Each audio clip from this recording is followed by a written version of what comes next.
पीताम्बरादुर्नबिम्बफलाधरोष्ठात् पूर्णेन्दुसुन्दरमुखादरविन्दनेत्रात् कृष्णात् परं किमपि तत्त्वमहं न जाने। श्रीहरिः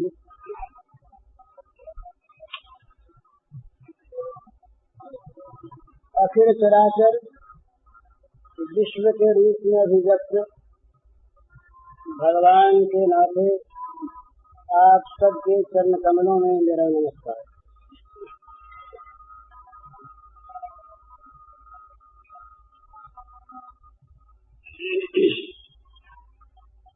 भगवान ने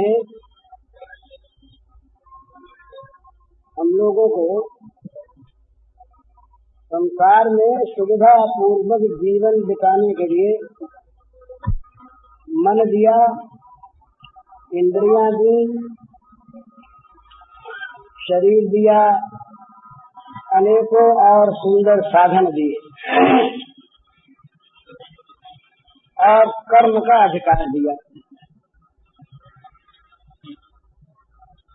जितनी भी मनुष्य से इतर योनियां हैं वे सब प्रधानतया भोग योनि मानी जाती है। कर्म का भोग, कर्म का फल प्राप्त करने के लिए उन योनियों में जीव का जन्म होता है। परंतु मानव योनि ये नवीन कर्म का निर्माण करती है, ये विशेषता है। अर्थात मनुष्य कर्म करने में स्वतंत्र है। कर्मण्येवाधिकारस्ते मा फलेषु कदाचन मा कर्म फल हेतुर्भूत् मा ते संगोस्त्व कर्मण। ये गीता के कर्मयोग की चतुसूत्री है। कर्म ये वाधिकारस्ते, कर्म में तुम्हारा अधिकार हो। माँ फलेषु कदाचन, फल में कदापि नहीं। माँ कर्म फल हेतुर्भू, फल की इच्छा को लेकर कर्म न करो। माँ ते संगोस्त्व कर्मणि अकर्मणि, कर्म न करने में भी तुम्हारा मन न रमे। कर्म करो फल की इच्छा से नहीं, फल में तुम्हारा अधिकार नहीं, कर्म में अधिकार है। तो मनुष्य कर्म करने में स्वतंत्र है, पर स्वतंत्र होते हुए भी परतंत्र है, ईश्वर के परतंत्र। जैसे आप लोग जानते हैं एक कानून है, आइन, आर्म्स एक्ट, शस्त्र कानून। शस्त्र कानून के अनुसार लाइसेंस मिलता है गवर्नमेंट से बंदूक रखने का, पिस्तौल रखने का। लाइसेंस जिसको योग्य समझती है सरकार कि ये हथियार का दुरुपयोग नहीं करेगा, इस प्रकार के व्यक्ति को सरकार हथियार का लाइसेंस देती है, माने शस्त्र के प्रयोग करने का अधिकार देती है।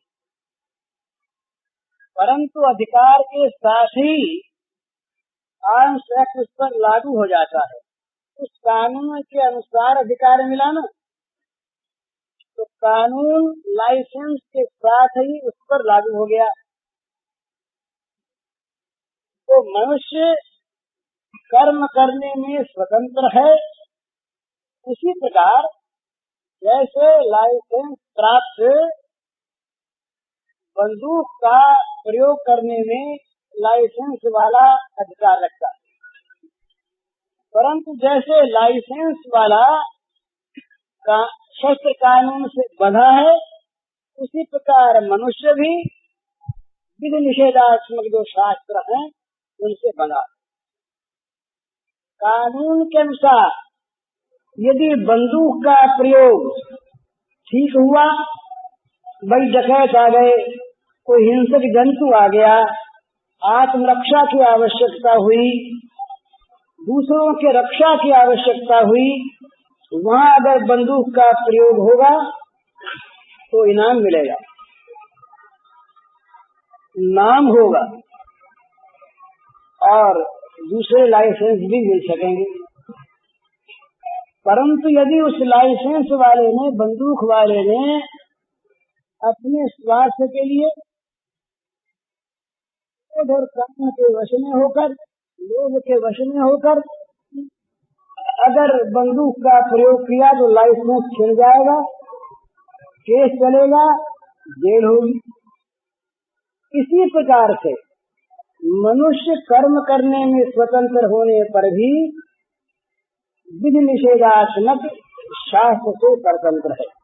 अमुक कर्म करो, अमुक कर्म न करो, वो ठीक ठिकाने से कर्म करेगा, वैध कर्म, तो वो पुरस्कार का पात्र होगा। अवैध कर्म करेगा तो वो दंड का पात्र होगा। तो मनुष्य को कर्म करने का अधिकार मिला, इसलिए मनुष्य योनि सबसे उत्तम। परंतु यदि वो मनुष्य अधिकार पाकर मनुष्यत्व का मानवता से गिर जाए, पशुता को, आसुर भाव को ग्रहण कर ले, तो क्या होगा?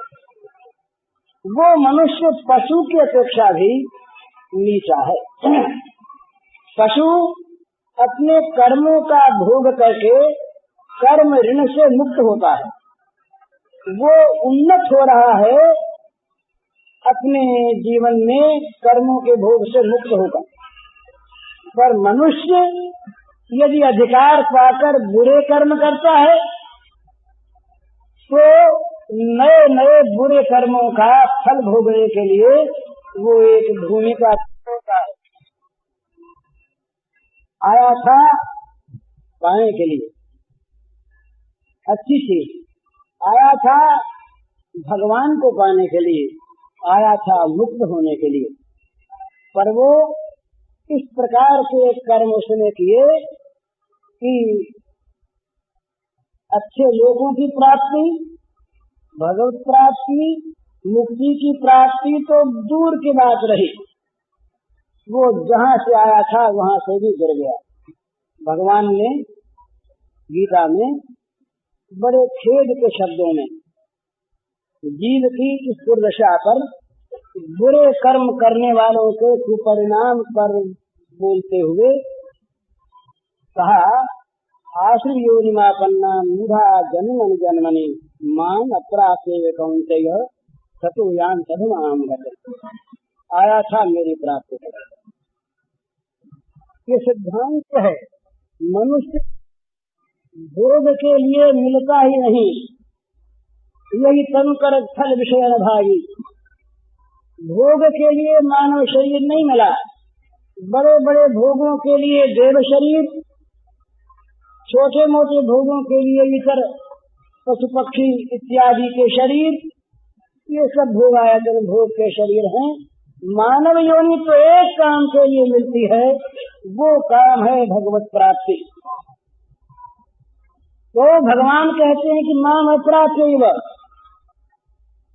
मेरी प्राप्ति के लिए उसे मानव देह दिया, मेरी तो प्राप्ति हुई नहीं। अच्छा भाई, न हुई तो जहाँ थे वहीं रह गए। बोले ना, जहाँ थे वहाँ रहते तब भी समझते भाई समय नष्ट हुआ, इतना रहे तो वहीं पर, यहाँ तो और बुरी चीज हो गई। भगवान ने कहा कि ऐसे बुरे कर्म किए उसने, जिसका फल होगा जन्म जन्म में, एक बार नहीं, मरने के बाद बहुत से जन्मों में, जन्मनि जन्मनि, जन्म जन्म में आसुरी योनि की प्राप्ति होगी। और उसके बाद अधमाम गति, उससे जो और भी नीची गति है नरक आदि, वो पीड़ा प्राप्त होगी। तो बताइए, ऐसे मानव से मानव न बनना अच्छा न? विचार कीजिए, मनुष्य बनकर और इस प्रकार की चीज बना ले अपने लिए, जो नरकों में ले जाए, जो बुरी बुरी योनियों में ले जाए, इससे तो अच्छा था जीव मनुष्य न बनता, पर बन गया। तो वहाँ चेत करने की आवश्यकता है। मनुष्य जीवन में यदि लक्ष्य भगवान है तो सब काम ठीक होंगे। एक पैंट भी आगे बढ़ेगा तो भगवान की ओर जाएगा, भगवान की ओर मुख है ना। पर यदि उल्टा चला, मनुष्य के पास एक बड़ा शस्त्र है महाराज, जो उसे सर्वथा विनष्ट कर सकता है और सर्वथा उन्नत कर सकता है, वो है उसके पास बुद्धि। यदि बुद्धि का दुरुपयोग हुआ तो वो नष्ट बुद्धि, तामसी बुद्धि विपरीत धारणा पैदा करके मनुष्य को गिरा देगी। अधर्मम धर्म विद्या मन्यते तमसा व्रता सर्वार्थान विपरीतांश बुद्धि सा पार्थ तामसी। भगवान ने कहा कि वो तामसी बुद्धि वो है जो उल्टा दिखाती है, अधर्म को धर्म बताती, धर्म को धर्म बताती, पाप को पुण्य, पुण्य को पाप, भले को बुरा, बुरे को भला। इस प्रकार जो सब में उल्टा निर्णय करती है वो तामसी बुद्धि। और अधोगच्छन्ति तामसाः, तामस लोग नीची गति को प्राप्त होते हैं, नीचे जाते हैं, ये सिद्धांत है। तो जिस युग में, ये बहुत समझने की बात है, भला आज हम जिस युग में रह रहे हैं उस पर सोचना। जिस युग में मनुष्य के जीवन का लक्ष्य केवल भोग हो जाता है और उसकी सारी साधना केवल भोगों को प्राप्त करने और भोगने में ही नियुक्त हो जाती है, वहाँ वो मनुष्य मनुष्य नहीं रहता, असुर हो जाता है, आसुरी बुद्धि उसको प्राप्त होती है। ऐसा मनुष्य भगवान के शब्दों में नराधम है। नमाम दुष्कृतनो मूढ़ाः प्रपद्यन्ते नराधमाः मायया प्रसज्ञानः आसुरम भावमाश्रिताः। भगवान ने कहा कि आसुर भावों का आश्रित, आसुर भावों का आश्रित कौन है? एक ही बात, कामोपभोग परमा एतावत इति निश्चिताः चतुर्थ सत्य है। जीवन का सिद्धांत क्या?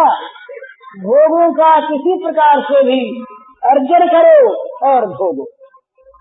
साधन कैसे हैं मतलब नहीं, किसी प्रकार से भी भोगों का अर्जन और उनका उपभोग, ये असुर जीवन का लक्ष्य होता है।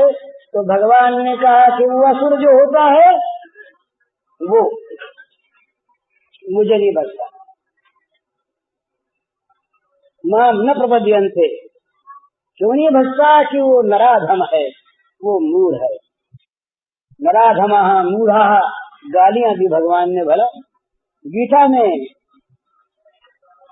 माया के द्वारा उसका ज्ञान अपहृत हो गया है, वो मुझे नहीं भजता, वो भजता है भोगों को। उसके चिंतन का विषय होता है भोग, मैं नहीं होता तो फल क्या होता है?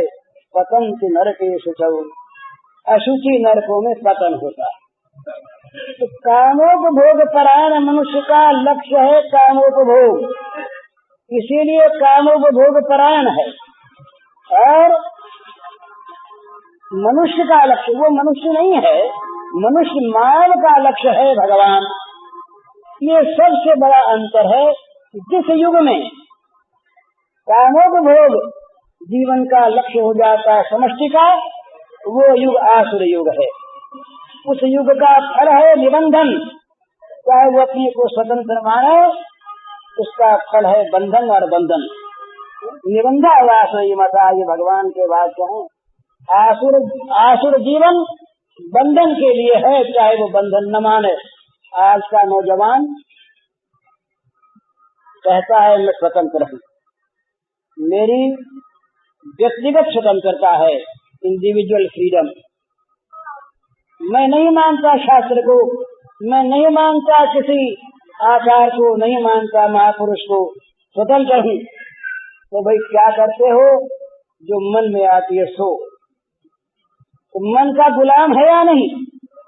मन का गुलाम परतंत्र या मन को गुलाम बना के रखने वाला परतंत्र? सोचिए, शास्त्र को मानने वाला मन इंद्रियों को गुलाम बना के रखता है, और मन इंद्रियों का गुलाम होकर रहता है भोगी। भगवान ने ये इंद्रियों का भोगों में विचरना पाप नहीं है। आँख है देखने के लिए ही है, कान सुनने के लिए ही है, जीभ चखने के लिए ही है, त्वचा स्पर्श के लिए ही है। इसमें कोई पाप नहीं। पाप है भोग दृष्टि में। भगवान ने बड़ी सुंदर बात गीता में, बड़ी सुंदर बात इंद्रियों का विषयों में विचरण करना, इसके संबंध में कही। एक, उन्हीं इंद्रियों के द्वारा विषयों का उपभोग दुखों का नाशक होता है, और उन्हीं इंद्रियों के द्वारा विषयों का भोग दुखों का उत्पत्ति करने वाला होता है। राग द्वेष वियुक्तैस्तु विषयान इंद्रियश्चरन् आत्मवश्य विधेयात्मा प्रसादम अधिगच्छति, और प्रसादे सर्व दुखानाम अंतरसोपजायते।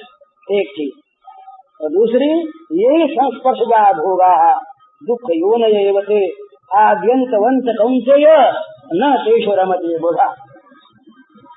वहाँ भोग शब्द नहीं, इसमें है इंद्रियों का विषयों में विचरण। आँख का किसी वस्तु को देखना, कान का किसी शब्द को सुनना, भोग भावना से नहीं। मन वश में है, इंद्रियां वश में है, राग द्वेष है नहीं। बिना राग द्वेष के वश में किए हुए मन इंद्रियों के द्वारा विषयों में जो इंद्रियों का विचरण है, उसका फल होता है अंतःकरण की प्रसन्नता, निर्मलता, प्रसाद। और प्रसाद का फल होता है सारे दुखों का नाश। भगवान का प्रसाद दुखों का नाश करता है। बोला, भगवान का असली प्रसाद वही है जहाँ राग द्वेष शून्यता है। भला, और एक वो जितने भी संस्पर्शित भोग हैं, भोग की दृष्टि से जिनको भोगा जाता वे विषय, भगवान ने कहा कि वे सब के सब दुख योनयः, दुखों की योनि हैं, दुखों की उत्पत्ति के खेत हैं, स्थान हैं। उनमें से दुख रूपी फल का प्रसव होता है, दुख जन्मता है। तो आँख रहे, कान रहे, नाक रहे, सब रहे, मन रहे, पर राग द्वेष भोग न रहे, और इन इंद्रियों के द्वारा भगवान की सेवा हो। वाणी गुणानुकथने श्रवण कथाया, श्रवण न और कथा नहीं सुनी हो, रसना और न गई हो, रुकी हो नयन बिलोक तो रही, सही सही नहीं हूँ। बड़ा सुंदर एक भावुक कवि का कथन है, वो बड़ी सुंदर चीज। वो कहते हैं कानन दूसरो नाम सो नहीं, एक ही रंग रंगोय डोरो, धोखे हु दूसरो नाम करे, रस नाम मुखदारी हला हल गोरो। ठाकुर प्रीति की रीत यही, हम सपने के सजय नहीं भोरो। बावरी वे यकियाँ जर जाए, जो सांवर छाड़ निहारत गोरो। बावरी वे यकियाँ जर जाए, जो सांवर छाड़ निहारत गोरो। श्याम सुंदर को छोड़कर जो माया की उज्ज्वलता, माया की धवलता कोर है, इसको जो देखा है, इसमें जो रमे है, वो आंखें न रहे, आंखें जल जाए। ये फाटहु छूटहु नयन, जरऊ सुतन कही काम, द्रवई स्रवई फुलकई नहीं, तुलसी सुमिरत राम। ये फाटहु छूटहु नयन, जरऊ सुतन कही काम, द्रवई स्रवई फुलकई नहीं, तुलसी सुमिरत राम। आंखों में उनका रूप बसे, कानों में उनकी मुरली ध्वनि रूप ध्वनि सुनाई दे, नाकों में उनकी अंग सुगंध का आनंद आता रहे, उनके चरणों का स्पर्श करती रहे हमारी योगेंद्रिय, उनके प्रसाद का आनंद देती रहे हमारी रसना। क्या कहने, एक एक कवि की बड़ी सुंदर सूझ है महाराज, सुनी हुई आपकी है। ये श्री गोपांगनाएं थी ना, श्री गोपांगनाएं गोपियां, महाभाग्यवती गोपी, जिनके समान कोई हुआ नहीं। यथा व्रज गोपिका नाम, नारद जी का सूत्र है, तदर्पिता अखिलाचार्यता तद विस्मरण परम व्याकुलता, यथा व्रज गोपिका नाम। उनके बाद तो उनका काम क्या था? या दोहने वहनने मथनोपलेप प्रेम खनाद गायन्ति चैन मनुरक्तधियोश्रु कंठ्यो धन्या भजश्रेवरुक्रम चित्तयाना। ये काम, घर का सारा काम करें, गाय दूहें, दही बिलोएं, मथें, धान कूटें, रसोई बनाएं, बच्चों को खिलाएं, लोरी दें, सब काम करें, परंतु श्याम सुंदर की स्मृति से आंखें छलछलाई रहे, वाणी गदगद रहे, सामने उनका सुंदर सुंदर मधुर रूप दिखाई देता रहे और मधुर मधुर उनकी लीला का गान होता रहे। चर्चा वही, बात वही। गीता में तो कहा ऐसा, मच्चित्ता मद्गत प्राण बोधयंत परस्परम कथयं तस्य मां नित्यम तुष्यन्ति च रमन्ति च। और ये चीज गोपांगनाओं में थी। एक चर्चा श्याम सुंदर की, एक स्मृति श्याम सुंदर की, एक ध्यान श्याम सुंदर का, एक गति श्याम सुंदर, उसके सिवा दूसरी चीज नहीं। तो यही चर्चा होती, कभी कैसी कभी कैसी। बंगला जानने वाले लोग शिशिर बाबू का ग्रंथ देखिएगा, काला चांद गीता पद्य ग्रंथ है, बड़ा सुंदर बड़ा सुंदर। उस काले के गीत है इसमें, इसका नाम है काला चांद गीता, काले चंद्रमा के गीत है उसमें, बड़ा सुंदर। ये दूसरी बात, तो सखियां एक दिन बैठी बात कर रही, एक समस्या उत्पन्न हो गई कि हमारा कन्हैया काला कैसे हो गया। समस्या आ गई ना। अरे नंद बाबा भी गोरे, यशोदा मैया के लिए दोनों बात आती है, पर अधिकांश में उनको भी गौर वरना माना है। यशोदा मैया गोरी, नंद बाबा गोरे, दाऊ जी गोरे, रोहिणी मैया गोरी, उपनंद सुनंद सब गोरे गोरे, और ये हमारा श्याम सुंदर ये सांवला कैसे हो गया? ये बड़ा भारी प्रश्न। एक सखी ने कहा, भाई तो सीधी सी बात है, मैं तो जानती हूँ इसके रहस्य को। बोले क्या रहस्य? कवि की बड़ी सुंदर उक्ति है, कजरारी अखियान में, कजरारी अखियान में बसो रहे दिन रात, प्रीतम प्यारो हे सखी तासे सांवरगात।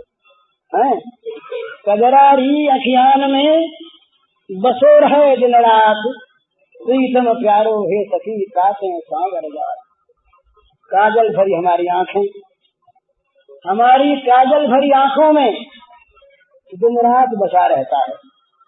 अरे कहीं घड़ी आकर के बस जाए तो फिर साबुन माबुन लगा के नहा भी लो, पर बसो रहे दिन रात है, क्या करे?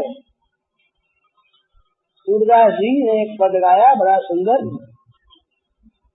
गोपियों को समझाने लगे उद्धव। तो बोले भाई तुम लोग एक काम किया करो महाराज, कि परमात्मा का ध्यान किया करो, अंतःकरण में, मन में ध्यान किया करो। ध्यान करें परमात्मा का, बोले हाँ ध्यान करो। तो कैसे करें?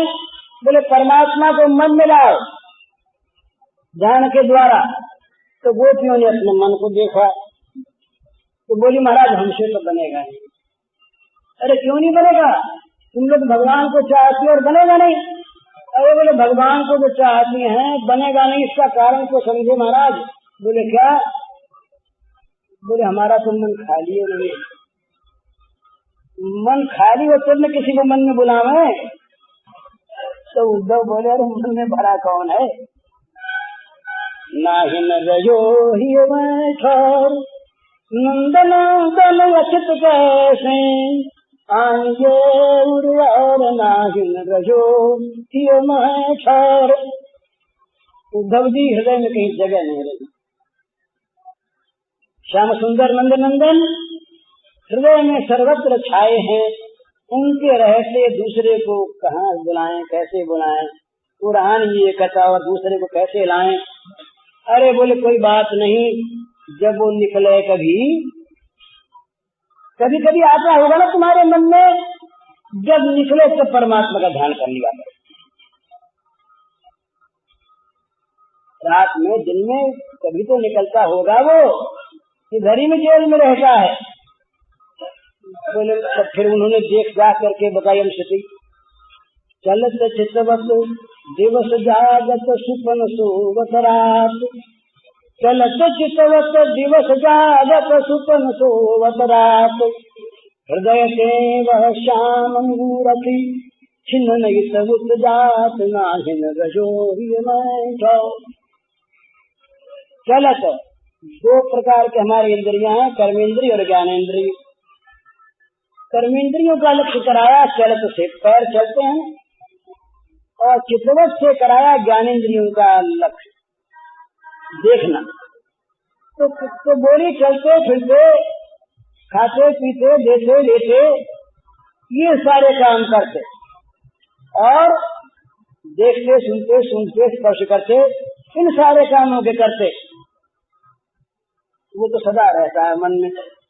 अरे बोले रात को स्वप्न में कर लिया करो ध्यान। सुपन सोवत रात हृदय के वह श्याम मूरति छिन्न नहीं सबुत जात नाहिन रजो मैं छोर। स्वप्न में भी वही रहता है हृदय में, क्षण भर के लिए भी छिन्न न इत जात, क्षण भर के लिए भी इधर उधर नहीं जाता, वहीं बैठा रहता है। तो क्या करें? तो गोपी बोली कि आंख में दिन रात बसा रहे महाराज, बसा रहे सखी, तो काला न हो जाए तो क्या हो? कजरारी अखियान में बसो रहे दिन रात, प्रीतम प्यारो हे सखी काते सांवर गात। हंसने की चीज नहीं, ये बड़े से बड़ा ऊंचा दार्शनिक सिद्धांत है। सर्वत्र भगवान को देखना यही तो है, और क्या? सर्वं खल्वजं ब्रह्म नेह नानास्ति किंचन। और क्या है? कि सारा ब्रह्म वासुदेव सर्वमिति स महात्मा सुदुर्लभ। सर्वत्र सर्वदा ये विशेष जादू स्थूल आंखों के सामने भी जो रूप गोपी के आता है वो श्याम सुंदर याद में और तो नहीं आता। ये और ज्यादा बढ़ी हुई चीज मन में तो है ही, पर आंखों के सामने, क्योंकि आंखों में वही रूप दिखता है जो सामने होता है। हमारे अंदर का जो कोया है उसमें चित्र प्रतिबिंब पड़ता है इसका जो सामने है। तो गोपी की आंख ऐसी बन गई कि श्याम सुंदर के सिवा दूसरा कोई सामने आ नहीं सकता, आ ही नहीं सकता। दूसरा आवे तो आंख फूट जाए, जर जा उसको जीवन जान के ना जिए जग में तुम रो बिना पशुभाग्य कहते। बावरी में अखियां जर जाए, जो सांवर सारे हारत गोरो उन आंखों में आग लग जाए। ये तो सिद्धांत, पर साधन में मन का इंद्रियों का होना बुरा नहीं, पर मन इंद्रियां भगवान की सेवा में लगी रहें।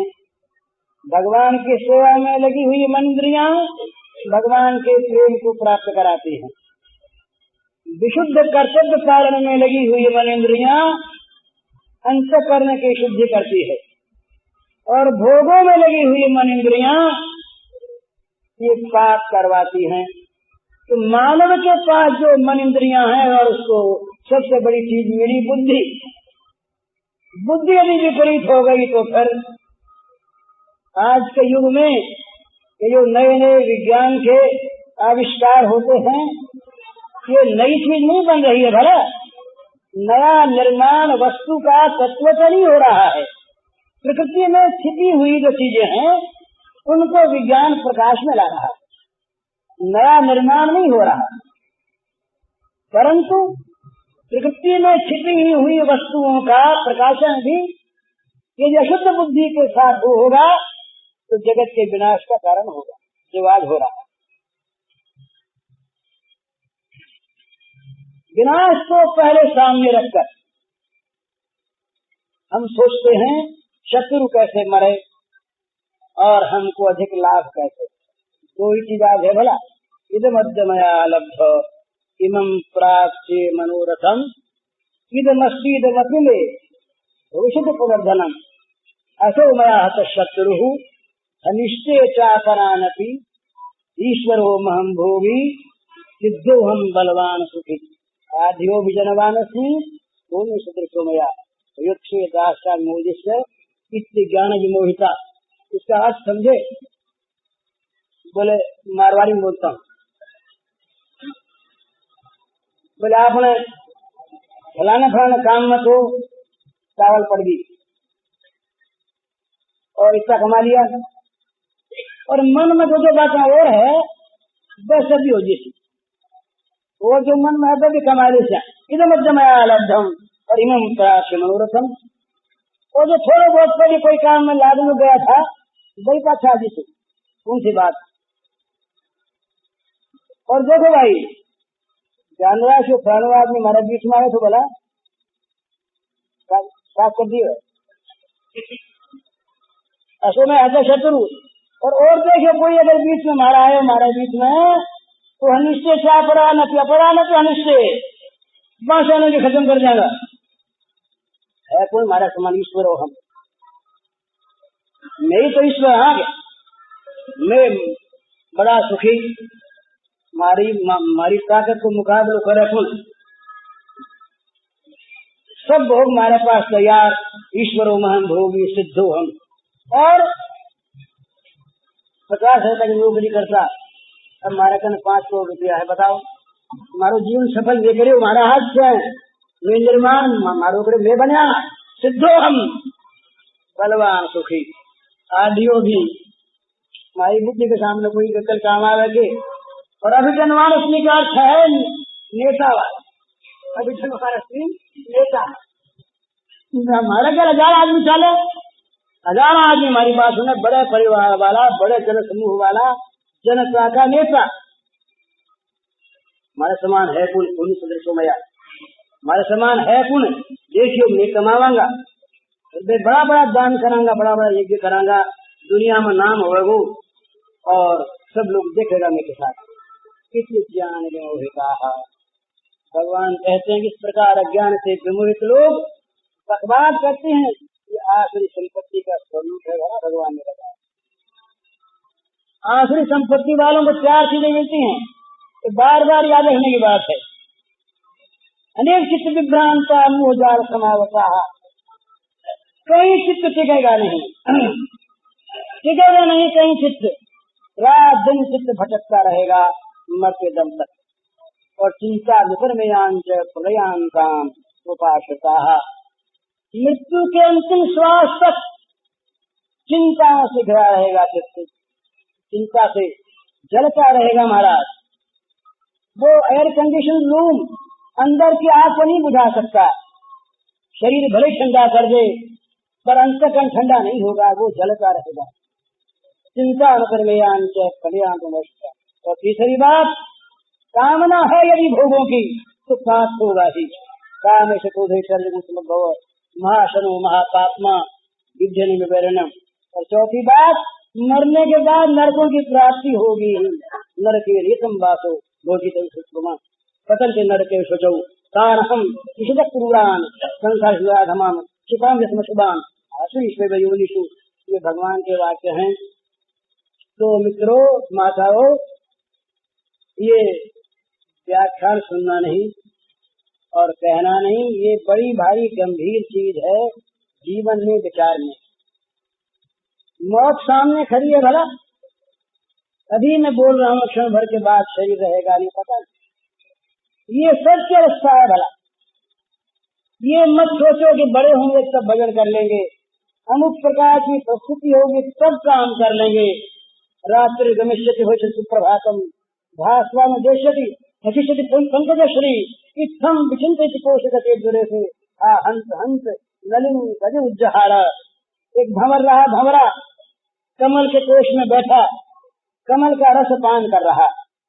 संध्या होने लगी, कमल मुछने लगा, तो सोचता है कि क्या हर्ज है, रात बीतेगी, सुप्रभात होगा, सूर्य भगवान उदय होंगे, अपनी किरणों का विस्तार करेंगे, पड़ेंगे किरणें इस कमल पर आकर, कमल खिलेगा, तब हम उड़कर चले जाएंगे, रात भर आनंद से हम रस का उपभोग करें। ये सोच रहा था, इतने में हाथी आया।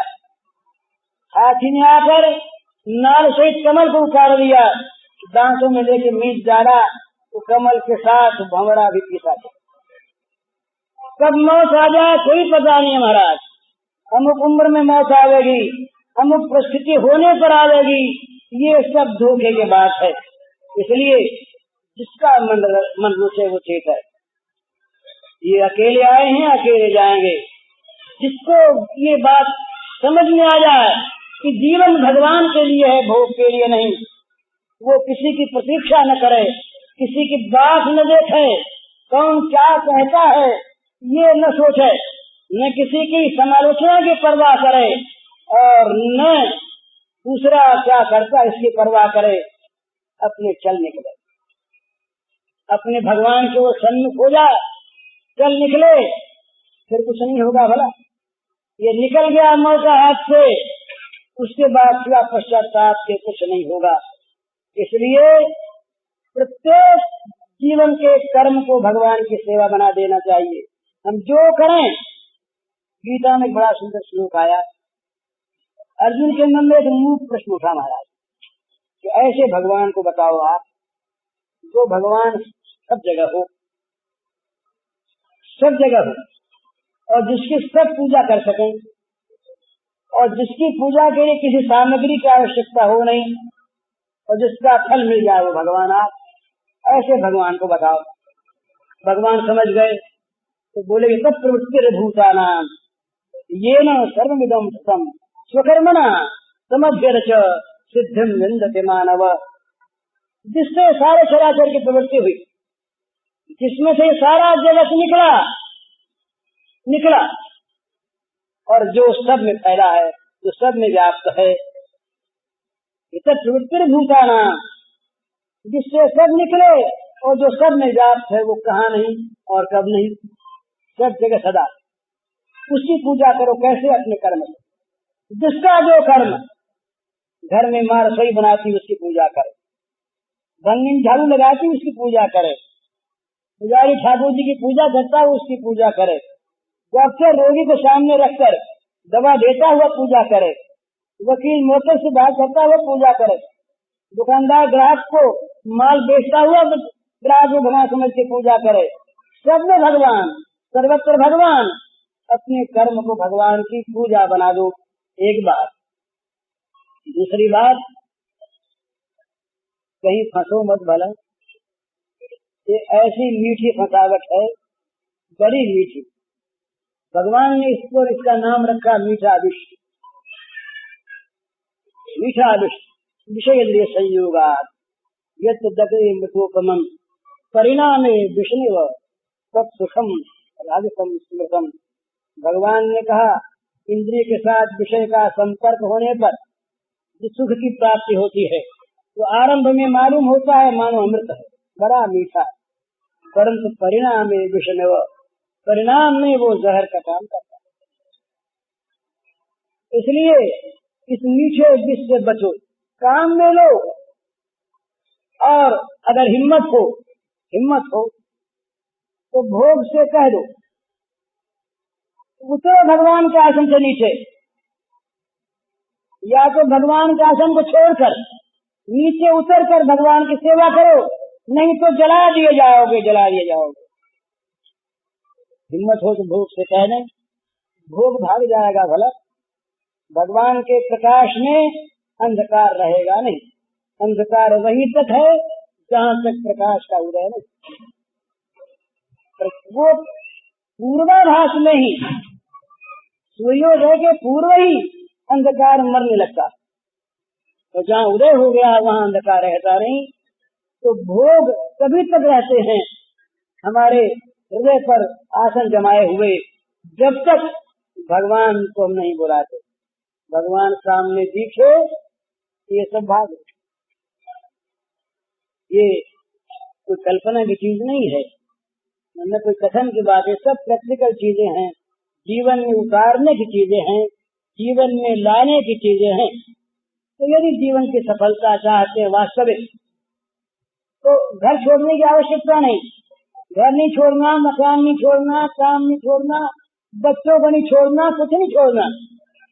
छोड़ना है उनके अंदर रहे हुए ममत्व को, छोड़ना है उनमें रही हुई आसक्ति। मन फंसा न रहे और मन उनको मेरा न माने। मेरा कौन?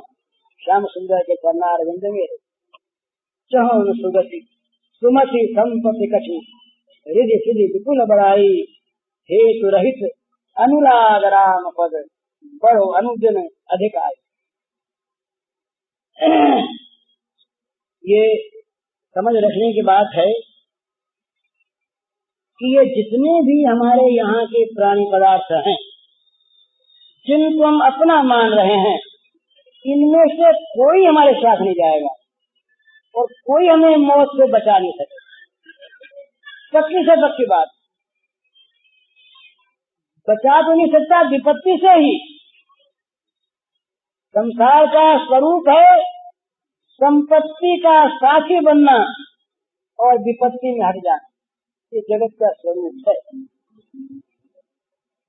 बेटा बेटे को बात कह देगा तो हम तो पहले जानते थे हमारे कुल में कुलांगा जन्म गया, हम तो इससे हमारे बड़े हैरान। बम्बई की बात है, नाम नहीं बताऊंगा मैं, हमारे पड़ोसी थे, उनके लड़के, जवान लड़का था, कई लड़के थे उनके, एक साल 7-8 लाख रुपए लड़के के हाथ से घाटे के लग गए।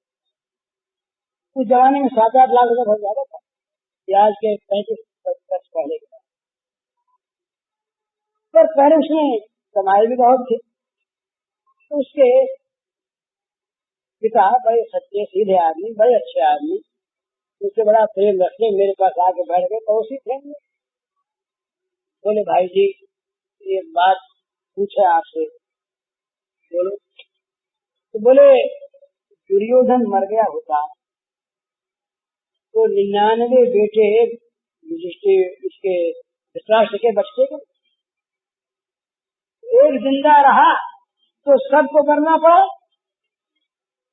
तो हमारे ये नाम नहीं लूंगा, हमारे ये अगर न हुआ होता तो सारा परिवार सुखी रहता न, किस एक के कारण से सब दुखी होते। मैंने सोचा कि देखो पिता पुत्र के मृत्यु को मृत्यु में भला देखता है, अपने मुंह से कहता है बाप ये न रहा होता तो परिवार सुखी रहता, इसलिए 7-8 लाख रुपए इसलिए। तो यहाँ का स्वरूप ये है महाराज, सफलता में सब साथी हैं, असफलता में सब पराए। आप सफल हो जाइए। अरे हिटलर को हिटलरेश्वर कहते थे, उसकी पूजा करना चाहते थे, आज कहीं बुराई होती है तो कहते हिटलर शाही हो गए। हिटलर चाहे बुरा हो या भला हो वो अलग प्रश्न है। मुसोलिनी की लाश पर चाहे इन्होंने फूका, मुसोलिनी एक इटली का देवता था, क्या है अगर उसमें ये अंग्रेज हार गए होते तो चर्चिल कहीं बार क्रिमिनल होता। तो ये दुनिया की सफलता असफलता ये हमारे वास्तविक स्वरूप का निर्देश नहीं करता। राक्षसों के पास बड़ी संपत्ति हो चुकी है, बड़ा धन, बड़ा अधिकार, पर थे राक्षस ही। अपने अंदर दैवी संपत्ति का हम अर्जन करें, और दैवी संपत्ति का अर्जन होगा तब जब देव की उपासना में लगेंगे। अरे जहाँ देव नहीं, दैवी संपत्ति कहाँ से आवेगी? भगवान नहीं तो भगवान की ये गुणावली कहाँ से हमारे अंदर आएगी? तो जीवन में भोग के बदले भगवान को बचावें। सबसे बड़ी बुरी चीज आज की दुनिया में हो रही है, सबसे बड़ी बुरी चीज वो एक ही हो रही है, भगवान के स्थान पर आज की दुनिया भोग को बैठा है, भगवान को धक्का देगा। भगवान उतरेंगे नहीं, सत मरेगा नहीं, मरेगा असत ही, क्योंकि वो है नहीं, नष्टो विद्यते भाव। परंतु आज की दुनिया और उस दुनिया में हम लोग भी हैं ही, किसी का दूसरे का दोष नहीं। हम लोग बड़े भले और सब बहुत बुरे, ये बात बिल्कुल नहीं। हम लोग कहा बोले कांग्रेस ऐसे बदमाश हो गए। अरे कांग्रेसी दूसरे कौन का आसमान से है? हम तो कांग्रेसी हैं, सभी हम हैं, पर हमारा जो लक्ष्य था वो भगवान के बदले भोग हो गया। इसीलिए मैं बार बार कहा करता हूँ, दो चीज हमारे जीवन में आ गई, दो के बदले में हम गिर गए और गिरेंगे। कर्तव्य के स्थान पर आ गया अधिकार और त्याग के स्थान पर आ गया अर्थ। सारी दुनिया आज अर्थ और अधिकार के पीछे उन्मत्त है। अर्थ चाहिए कैसे भी आवे और अधिकार चाहिए कैसे भी आवे। डेमोक्रेसी में क्या क्या लीलाएं होती है अधिकार के लिए, आप सब जानते सुनते। झूठ, कपट, छल, फरेब, शराब, वेश्या, सारी चीजें आ जाती हैं अधिकार के लिए। और अधिकार में अर्थ क्या मानता है? सीधी बात। हम लोगों को वो युग याद है, कलकत्ते में हम लोग जब पकड़े गए 1916 में। उस जमाने के पहले के बंगाली नवयुवक तरुण, जिन लोगों ने अपना खून दिया देश की स्वतंत्रता के प्रासाद के नियम में, उनका नाम को नहीं जानता। उनको समझ मिलता क्या था? तबाही, परेशानी, लांछना, अपमान, जेल, फांसी। मिनिस्ट्री नहीं मिलती, जेल माला नहीं मिलती। हम लोगों के लिए कलकत्ते में ही हमारे बड़े बूढ़ों ने सभा करके कहा था, ये कुलांगार थे हमारे समाज के, वो निकल गए। ये उस समय मिलता था हम लोगों को, उन लोगों को। उस समय देश बेचा नहीं जाता था, व्यक्ति देश को बेचता नहीं था। देश की आज क्या है, अर्थ और अधिकार में मनुष्य को इतना नीचा गिरा दिया कि वो किसी भी मूल्य पर देश को बेच देगा। एक बड़ा सुंदर लेख लिखा था अरविंद ने, एक पत्र निकलता था उस समय धर्म, उसका नाम था धर्म, बंगला का साप्ताहिक पत्र, आप जानते होंगे। उस पत्र में एक लेख आया था, स्वाधीनता का स्वरूप, देशभक्ति का स्वरूप क्या, देशभक्ति रूप थी, ये शीर्षक। उसमें पहला सूत्र था, देशात्म बोध का नाम देशभक्ति है। सत्य याद, देश में हूँ, इस प्रकार का साक्षात्कार जीवन में हो जाए, उसका नाम देशभक्ति है। देश के साथ व्यक्ति की भिन्नता नहीं, देश का स्वार्थ व्यक्ति का स्वार्थ, देश की हानि व्यक्ति की हानि, देश का सुख व्यक्ति का सुख, देश का लाभ व्यक्ति का लाभ। और जहाँ देश और व्यक्ति दो हो जाते हैं, जहाँ देश और व्यक्ति के स्वार्थों में अंतर होता है और जहाँ स्वार्थ में संघर्ष होता है, वहाँ देश बिक जाता है। आज देश बिक रहा है, ये कटु सत्य है, भला कटु सत्य है, पर आज देश को हम बेच रहे हैं अर्थ के लिए और अधिकार के लिए। ये आसुर, असुर दो ही चीज चाहता है, मेरा साम्राज्य हो और सारे भोगों पर मेरा अधिकार। अर्थ और अधिकार ये दो असुर की चाह है। त्याग और कर्तव्य ये दो देवता का स्वभाव। राम देवता थे, रावण असुर था। अरे ब्राह्मण पुत्र तो था ही ना, पर राम ने अधिकार की ठोकर मारी। भरत राज्य करेगा, भरत ने कहा राम राज्य करेगा। छोटी सी बात पर बहुत बड़ी बात, विभीषण को लात मार राम ने निकाल दिया, विराशित बात इकट्ठी कहने पर। कंस असुर था, श्री कृष्ण देवता थे। अरे सगे तो थे ही, मामा था, राक्षस थोड़ा ही था, असुर भावापन्न था। असुर चाहता दो चीज, अर्थ और अधिकार, कामोपभोग परमा एकावत निश्चिता। तो असुर को नर्क मिलेगा, असुर को चिंता मिलेगी, असुर को चित्त की शांति मिलेगी, असुर को पाप मिलेंगे और असुर का जीवन दुखमय होगा, मरने के बाद नरकों में जाएगा। ये असुर का अवश्यम भावी परिणाम। असुर बनना हो तो बन ही रहे हैं सब, और देवता बनना हो तो भगवान के शरण में आ जाओ। तो पापी नहीं देखते ऐसा भी कोई हो। अपिचये सुदुराचारो, जब मन में आवे, जब ये बात समझ में आवे, तभी अपने पाप की पोटली लेकर सारी की सारी भगवान के द्वार पर पहुंच जाओ। हे नाथ भजते माम नन्यवाद, तुम्हारे सिवा कोई मुझे आश्रय देने वाला और नहीं, तुम मुझे बचाओ। ये पुकारो साधु रेव समंतव्य। भगवान कहेंगे अरे साधु मानो इसको। क्यों साधु माने? यहाँ आना चाहिए मेरे दरवाजे पर आकर इसने इतना के पुकार कर ली, भले पापी था। क्षिप्रम भव धर्मात्मा तो सत्स्वच्छांति निगच्छति, तो उनसे प्रतिजानी ही न में अर्जुन से कहा तुम प्रतिज्ञा कर लो। जानते थे ना ये श्याम सुंदर कि वो तो भविष्य की सारी जानते, सारा दिन के पेट में, उनके विराट रूप के पेट में वो सारे के सारे भीष्म द्रोण के अंग से सारे के सारे कटे कटाए, कृष्णा कराला ने भयानकानी सब के सब चूर्ण के रूप मांग गई थी। वो जानते थे कि 3 दिन के बाद मैं उठाऊंगा हथियार, अर्जुन कहेगा आपका क्या ठिकाना, संजय बात बड़े आप तो हथियार नहीं उठाएंगे, उठा दिया तो संदेह हो जाएगा। तो अर्जुन से पहले कहा तुम प्रतिज्ञा करो, तुम का लिए भक्त की बात नहीं चलती, भगवान की क्या चल जाए। भीष्म की नहीं चली, श्री कृष्ण की चल गई।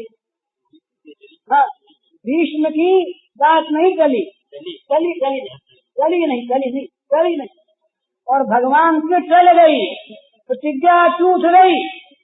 तो अर्जुन से कहते हैं तुम प्रतिज्ञा करो अर्जुन कि मेरे भक्त का नाश नहीं होता, इसमें स्वारस्य है। तो घबराने की बात नहीं है, हम कैसे भी हों, अब तक हमने कुछ भी किया हो, ये भगवान के स्वभाव का बड़ा सुंदर एक निदर्शन है कि भगवान पहले की हिस्ट्री नहीं देखते, शरणागत होने वाले के पहले के इतिहास नहीं देखते, उसको तो आते जला देते हैं।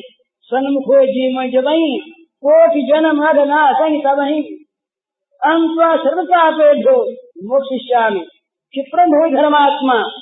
इसमें डरने की बात तो नहीं है, अब तक जो हुआ सो हुआ, बीता सो बीता, अब जो आगे जीवन है वो जीवन भगवान के अर्पण कर दो, भगवान स्वीकार कर लेंगे, सारे पाप धो डालेंगे, सारी अशांति दूर कर देंगे, अपना लेंगे, अपना बना लेंगे और अपने हृदय में बसा लेंगे। सो सज्जन मम उर बस कैसे लोभी हृदय बसत धन जाए।